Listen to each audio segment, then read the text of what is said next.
جیسا کہ آپ حضرات کو معلوم ہے کہ ایک قدیمی یہ سلسلہ ہے جو قائم کیا گیا تھا اور جاری اور ساری ہے. جو لوگ اس میں تعاون کرتے ہیں اس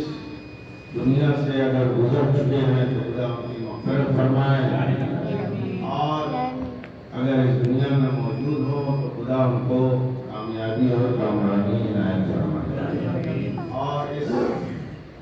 سلسلے کی کامیابی کے لیے اور جاری و ساری رہنے کے لیے ایک صلوات پڑھیے.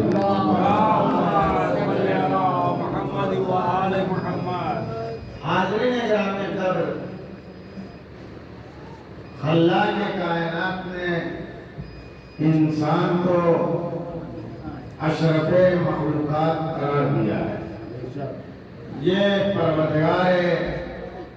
عالم کی بہترین مخلوق ہے اور تمام مخلوقات میں اس کو امتیاز حاصل ہے کہ یہ تمام مخلوق سے افضل ہو سکتی ہے. اب عزیزان گرامی، انسان جب اپنے آپ کو دیکھے گا تو اس کو یہ یقین کرنا ہوگا کہ وہی سب سے بلند ہے، اور یہ بلندی اس وقت اور بلند ہو جاتی ہے کہ جب انسان اہل بیت کے ساتھ منسلک ہو جاتا ہے. عزیزان گرامی، اگر تاریخ، روایت، احادیث کی نگاہ میں آپ دیکھیں تو تمام لوگوں کو مواقع فراہم نہیں ہیں کہ وہ آل مصطفیٰ اور مصطفیٰ سے متصل اور منسلک ہو سکے. توجہ کریے گا، اپنا پتہ اگر کوئی لکھانا چاہے انسان کے علاوہ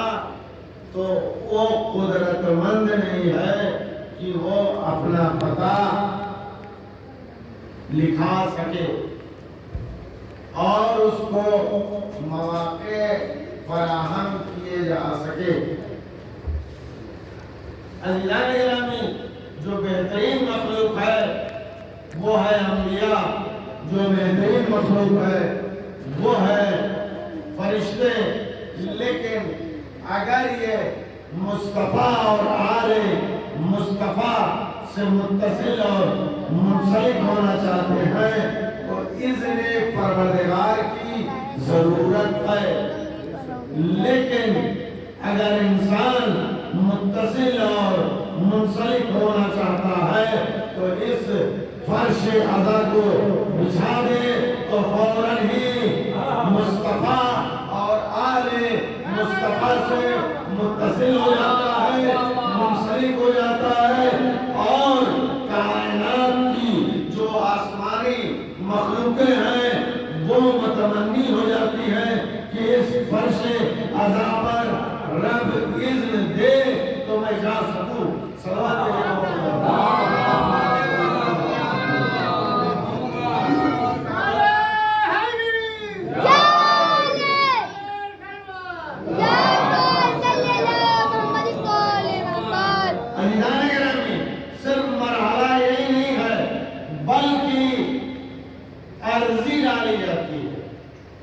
گزارش کی جاتی ہے کہ رب اجازت دے دے. تو جو کہیے گا رب اجازت دے دے. وہ کتنے بدنصیب ہیں کہ جو ڈیوڑیے مصطفیٰ تک پہنچ سکتے تھے، ڈیوڑیے مرتضیٰ تک پہنچ سکتے تھے، لیکن انہوں نے انکار کیا. اور جو کر لیے جن کے اختیار میں ہے وہ انکار کر رہے ہیں، اور جن کے اختیار میں نہیں ہے وہ اصرار کر رہے ہیں. عزیزان گرامی، ملت اسلامیہ کے اختیار میں ہے کہ وہ ڈیوڑیے مصطفیٰ اور ڈیوڑیے مرتضیٰ اور ڈیوڑیے حسین پر آ کر کامیاب اور کامران ہو جائے، لیکن وہ انکار کر رہے ہیں اور رب کی بارگاہ میں انبیاء کا سلسلہ اور فرشتوں کا سلسلہ ایک ہجوم ہے کہ جو رب کی بارگاہ میں یہ درخواست کر رہا کہ اللہ اذن دے، اللہ اجازت دے تو میں زمین پہ جاؤں، اور جب زمین پہ جانے کے بعد حسین کی زیارت کروں۔ آسمانی مخلوق اللہ سے رضا طلب کر رہا ہے کہ اللہ اس کو رضا دے تاکہ وہ زمین پہ جا کر حسین کی زیارت کرے۔ فرشتے اللہ سے رضا طلب کر رہے ہیں کہ اللہ ان کو اذن دے اور وہ زمین پر جا کر زیارت کرے۔ اب عزیزان گرامی، یہ مقام ہی اتنا بلند ہے اہل بیت کا کہ جب یہ آسمانوں پر تھے تو نورانی طور پر موجود تھے تو یہ فرشتوں کو درس دیا کرتے تھے۔ اب یہ نور آسمان پر موجود نہیں ہے، لہذا زمین پر وہ آسمان والے یہاں سے فائد لینا چاہتے ہیں۔ سلوات بھیجے محمد اور عزیزان گرامی، اسی لیے روایت میں ہے کہ کوئی 1000 حج کرے، پوری زندگی اس کی دن روزے میں اور شب نمازوں میں گزرے، اور سب سے پاکیزہ مقام جس کو رکن اور مقام کہا ہے، اس کے درمیان مظلوم، اور جو کہیے گا مظلوم شہید کر دیا، اور جو کر لیجیے گا قرآن کا اعلان ہے مولانا مسعود، فَلَا تَحْسَبَنَّ الَّذِينَ قُتِلُوا فِي سَبِيلِ اللَّهِ أَمْوَاتًا، مردہ نہ کہے، لیکن حدیث کہہ رہی ہے کہ رکن اور مقام کے درمیان اگر یہ مظلوم شہید ہو گئے، لیکن اگر اس کے دل میں مصطفیٰ اور آل مصطفیٰ کی محبت نہیں پائی جاتی ہے، اگر اس کے دل میں مصطفیٰ اور آل مصطفیٰ کی محبت نہیں پائی جاتی ہے تو اس کی شہادت بھی رائگاں ہو جائے گی، اس کی شہادت بھی بیکار ہو جائے گی۔ اور اگر کسی کے دل میں مصطفیٰ اور آل مصطفیٰ کی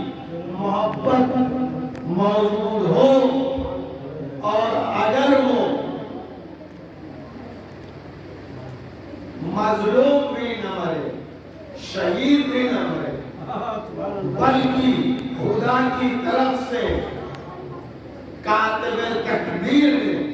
جو موت لکھی ہے اس کے مطابق اس کو موت واقع ہو جائے، لیکن دل میں محبت مصطفیٰ اور آل مصطفیٰ ہے تو وہ شہادت کے درجے پر فائز ہو جائے گا۔ سلام بھیجے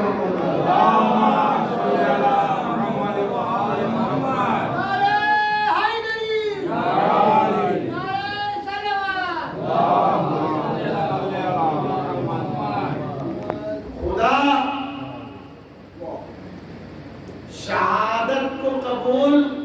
کرنے والا نہیں ہے، خدا شہادت کو بھی قبول کرنے والا نہیں ہے۔ اگر دل میں مصطفیٰ اور آل